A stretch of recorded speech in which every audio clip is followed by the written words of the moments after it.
Hi everybody and welcome to Heel Heat. My name is George Coles, and on this episode we're doing It Came From the Network.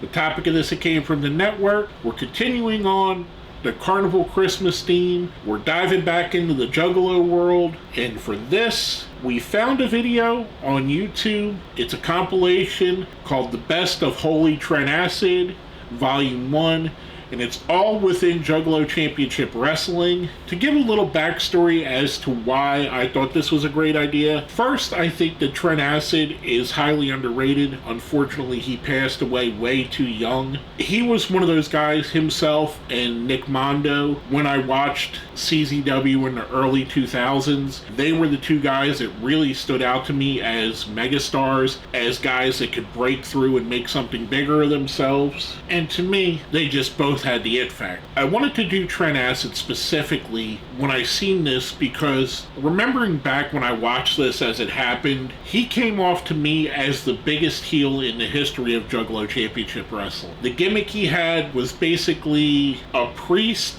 that was corrupt, and I'm going to talk about, before I get in here now, the commentary. First off, I've said this on a few of these that I've reviewed, this being 15 to 20 years old, depending on what part of the video you're watching. There are a lot of homophobic remarks that are made that the Insane Clown Posse have come out and basically apologized for and said that they would not make those same decisions now, and they're embarrassed by that. So if you do watch this, take that into accountability. There's also an ongoing joke about preachers and children, and I'm trying to keep this in a way that I won't get demonetized here, but if you know the old preacher jokes about preachers and children, you understand where they're going. It did get to be quite a lot watching this as a compilation instead of hearing those jokes in just one match on a 2-hour show. So take that as you will with a grain of salt. There's a lot of good in the commentary they do here. There's a lot of dated and references I don't think that ICP would make now. I don't believe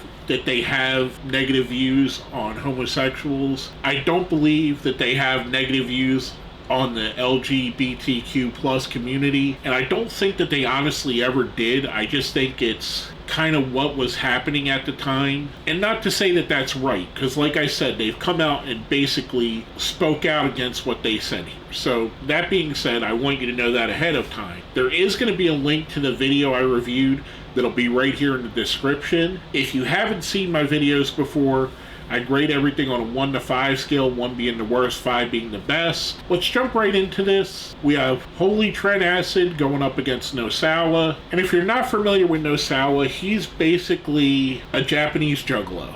He's got Dark Lotus tattoos, ICP tattoos, he's got the Hatchet Man tattooed on him. He's a wrestler that's so closely associated with ICP. He's appeared with them, I believe he appeared with them when they made appearances in TNA.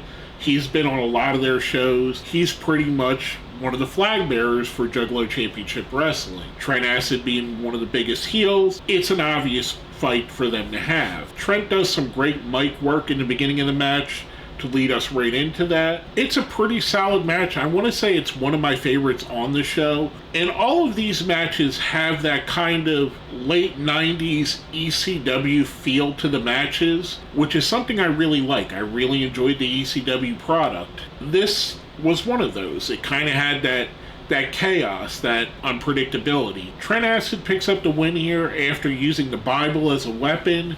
I'm giving this match a 4. I thought it was really good. After that, we get a backstage interview with Shaggy 2 Dope interviewing both Nosawa and Trent Acid. Nosawa speaks in Japanese, Shaggy translates, Trent basically does his thing and then disappears with a cloud of smoke, which is kind of cool, kind of Lucha Underground-ish, but also cool because it's Juggalo Championship Wrestling. Anything can happen. We get a little bit of Tracy Smothers attacking somebody, which I don't know that was meant to be on this compilation, but it's there, so it was cool to see that too. That leads us right into our next match, which would be Trent Acid versus Too Tough Tony. Too Tough Tony, another staple of Juggalo Championship Wrestling of this era. This would be about the 2007 to 2010 era. I believe Trent Acid passed away in 2010 or 2011. I'm not 100% sure on the time frame, which is kind of sad because he was a guy I really liked. And full disclosure, he was somebody I would consider an acquaintance. I got to know him on the message boards of the day. I've talked to him quite a few times. I wouldn't say we were friends, but we definitely knew who each other were, which is another reason why I wanted to do this, because he was a guy that I liked personally. This was a really fun match. Too Tough Tony had a gimmick at the time where he would pour alcohol in his fist and then light the alcohol on fire. He did that towards the end of the match, and Trent Acid got out of the ring and took the count out, thus giving Too Tough Tony the win by a count out, which for the Juggalos, kind of a coward way, also cementing the fact that he's a heel here. I thought this match was good. Out of everything on here, it's probably my least favorite match on the list. I'm giving it a 3. Next up, we get promos from Trent Acid, Zach Gallen, Madman Pondo, Corporal Robinson, and Too Tough Tony. And they're all talking about a battle royal that's coming up, which will be the next thing on here, where the winner of the battle royal gets to wrestle against Corporal Robinson in a couple weeks, which is pretty cool. I liked all the promos here. I thought they were all pretty good. It kind of felt, again, like the ECW production. They were all kind of back-to-back and quick. The only thing was we didn't have that little jump static that ECW would give us. They did different graphics, which I thought was cool. ICP and JCW like to play with the production levels and with what they had.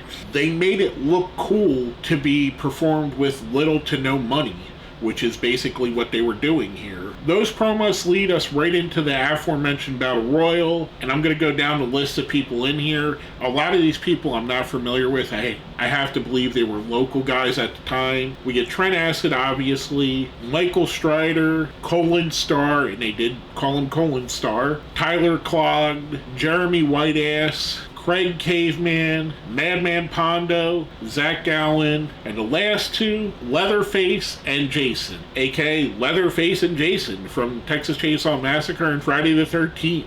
I would say only in the world of Juggalos, but we've seen both of these characters wrestle in Memphis and wrestle in Japan as well. I don't think this is the same Leatherface, which was the guy that played Corporal Kirshner, or Jason, who at different times was Doug Gilbert and some other wrestlers. I don't think it's either of those guys because they're not quite as big as those guys were. I think it's just different people there. I want to say, if I remember correctly, Leatherface was usually Jump Steady, or it might have been Jason, or I forget, to be perfectly honest with you. This was a fun match. Your enjoyment of this will be totally determined by the fact if you like Battle Royals or not. If you don't like Battle Royals, you're not going to like this. If you do, you will, because it's basically your standard Battle Royal. We get down to Trent Acid and Madman Pondo as the last two people in there, which makes sense. If you look at the list of wrestlers, they're probably the two biggest stars in JCW that were in the match. Add in Zach Gallen, maybe. Trent Acid picks up the win here. I'm giving this a 3. I thought it was pretty good. Afterwards, we see what's like a confessional. We have Corporal Robinson talking to a curtain, which behind the curtain is obviously going to be Holy Trent Acid, but as hokey as it sounds, it worked out well because Trent Acid attacks Corp and basically beats him down and cuts a promo into the camera, which I thought was really good. And we're going to cover these promos at the very end here. I'm going to talk about them a little bit as a full part of the show. Next up, we have a match with Trent Acid going up against KG O'Doyle, who at times was masked, at times wasn't masked. For this match, he was a masked wrestler. This was another good match. More or less a squash match to lead Trent Acid into the main event that he's going to have coming up with Corporal Robinson. Trent Acid picks up the win here. I'm giving this one a 4. After the match, Corporal Robinson runs down to the ring to run him off, basically setting up what we're going to see as the main event of this compilation and what was the main event of Slam TV. I think it was the main event for the whole season, but I digress. Afterwards, we get another fantastic Trent Acid promo where he's talking about that match, which leads us right into the main event. Trent Acid versus Corporal Robinson. This was a really fun match in my opinion. This and the match with Nosawa are my two favorite matches on the show, and this to me reminded me a lot of an Attitude Era main event match. You could have seen this with Triple H and The Undertaker, or Mankind and Steve Austin, or The Rock and Mankind, or whoever you want to put in that role. It kind of had that vibe of it. It had the chaos to it. It had the ref bump. It had the false finishes, but not too much to the point where they're spamming finisher. It had the story. It had the visual windfalls by Corporal Robinson that weren't counted because the ref was out of place or knocked out at the time. It had a little bit of the hardcore mixed into it. Like I said, it much reminded me of an Attitude Era match, an Attitude Era main event. This is a really fun match. Trent Acid wins the match, a little bit surprisingly. I'm giving this one a 4. I thought it was really, really solid, really enjoyable. All in all, I really enjoyed this. I think Trent Acid had a charisma to him. He was a good in-ring wrestler. His promos here, I think, are some of the best I ever seen within the world of Juggalo Championship Wrestling. I think he pretty much set the bar there, especially as a heel character. He wasn't afraid to be a heel in what seemed to be most of the time a hostile crowd. You can see it in most of these matches. They were throwing stuff at him, and that's not uncommon at a JCW show. You have to know that going in. If you're going to be a heel, the crowd is going to throw stuff at you, and it's going to be somewhat dangerous to be in that role. There's a point in the show where a lady in the crowd takes a swing at him because he's throwing holy water onto the crowd. And just that commitment, that ability to take what is mostly, I would say, a smart fan base, a fan base that knows the workings of wrestling. There's a large crossover with juggalos and wrestling fans and uber wrestling fans and the kind of juggalos that would go to this. There's a very large cross-section. They're the same people that would have read the Wrestling Observer, would have been on the wrestling websites, the guys that go to your local indie shows, the same people that would know Trent Acid from his CZW work. So it's cool to see someone getting over in front of that fan base and doing what he did here. I highly recommend going back and watching this. I'm giving this a 4. I said it a bit in the beginning. The commentary, the jokes got a little bit old when it was this type of a compilation, as opposed to it being one of 5 different matches where they're making different jokes about different people. The homophobia bothered me a bit, and again, I know that they've come out against it, so I tried to take that with a grain of salt. The constant talking about Trent and children bothered me a little bit, but again, like I said, if this was on a normal show, I don't know that it sticks out as much as you're hearing the same similar jokes 5 and 6 times on this. But I think the rest of it is rather good, rather great, to be honest with you. Trent Acid to me is always going to be one of those people that is a what if. What if he could have got his life together? What if he would have got an opportunity at a bigger position, whether that be TNA back in the day, whether that be more work with Ring of Honor, which he did a bit of. He had an awesome feud with Homicide in Ring of Honor. Whether it be getting a run in WWE. What could have been? Because he had the charisma. He was able to talk. He was able to draw you in. Unfortunately, his demons got the best of him. Another great video to watch if you want to learn things about him and a little bit behind the scenes is Card Subject to Change. I believe there's a version on YouTube to watch for free. And it's kind of around this era. And you kind of see some of the downfalls of Trent Acid, unfortunately. Again, like I said, he's a guy I consider an acquaintance, someone that I know, and someone that really saddened me when he passed away. Like I said, I'm giving the show a 4. I do recommend checking it out, especially if you're a juggalo, if you're a fan of ICP, if you're a fan of Trent Acid, if you just want to see someone that I consider a hidden gem, a guy that didn't get the recognition I think he deserved, I would recommend watching this video. It is worth the hour and I think 40-minute runtime. It's worth giving it that much of your life just to see how good I think he could have been. With that being said, let's smash the like button, share the video, subscribe if you haven't. If you see where it says join, that's how you become a channel member. Becoming a channel member definitely will help me out. Shout out to Chris for becoming a member. Thank you very much. If you made it here to the end, next week is going to be the last of this theme, the Carnival Christmas theme, and I'm going to leave it up to you what you want to see closing out the month or closing out this set.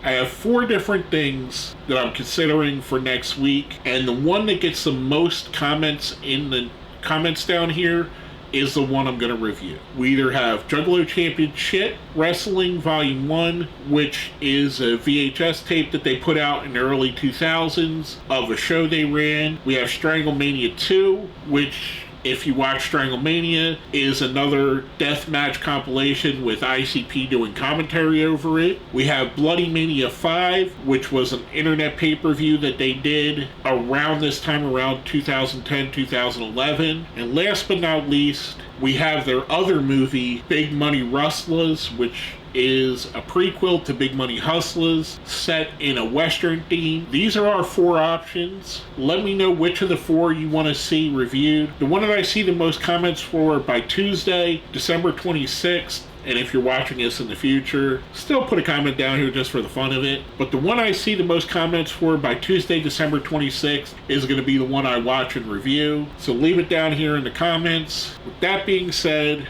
my name is George Coles, and this has been another It Came From The Net.